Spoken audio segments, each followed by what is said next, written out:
മൂന്നാറിലെ കണ്ണൻദേവൻ പ്ലാന്റേഷനിൽ തൊഴിലാളി ദ്രോഹ നടപടികൾ തുടരുന്നു. അർഹമായ ബോണസ് നൽകാത്ത കമ്പനിയുടെ നിലപാടിൽ പ്രതിഷേധിച്ച് 1000-ഓളം തൊഴിലാളികൾ മൂന്നാറിൽ ദേശീയപാത ഉപരോധിച്ചു. അംഗീകൃത സംഘടനാ നേതാക്കൾ കമ്പനിക്ക് അനുകൂല നിലപാട് സ്വീകരിച്ചതോടെയാണ് തൊഴിലാളികൾ ശക്തമായ സമരവുമായി രംഗത്തിറങ്ങുന്നത്.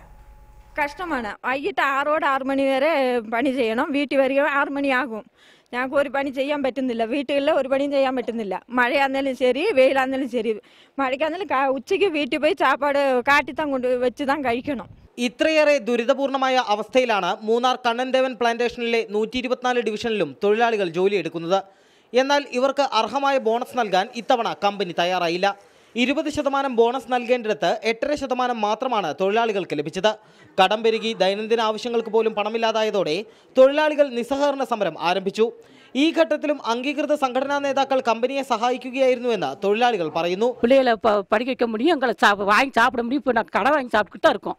தொழிலாளிகள்னா ரொம்ப இலப்ப வச்சுருக்காங்க. துறையிலேருந்து ஊனியங்காரங்க எல்லாருமே நாங்கள் இப்போ ஒரு அனாதை பிள்ளை மாதிரி நாங்கள் இப்போ வாழ்ந்துக்கிட்டு இருக்கோம். തങ്ങളുടെ ആവശ്യങ്ങൾ അംഗീകരിക്കാത്ത പശ്ചാത്തലത്തിൽ തൊഴിലാളികൾ മൂന്നാറിൽ 6 മണിക്കൂറോളം ദേശീയപാത ഉപരോധിച്ചു.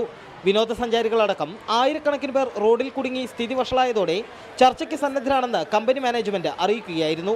എന്നാൽ തങ്ങളുടെ ആവശ്യങ്ങൾ പൂർണ്ണമായും അംഗീകരിച്ചില്ലെങ്കിൽ സമരം ഇനിയും ശക്തമാക്കാനാണ് തൊഴിലാളികളുടെ തീരുമാനം. കനത്ത മഴയും കൊടും തണുപ്പും ഉൾപ്പെടെയുള്ള പ്രതികൂല സാഹചര്യങ്ങളോട് പൊരുതി തുച്ഛമായ വേതനത്തിൽ ജോലി ചെയ്യുന്ന തൊഴിലാളികളെ തോട്ടമുടമകൾ വീണ്ടും ചൂഷണത്തിന് വിധേയരാക്കിക്കൊണ്ടിരിക്കുകയാണ്.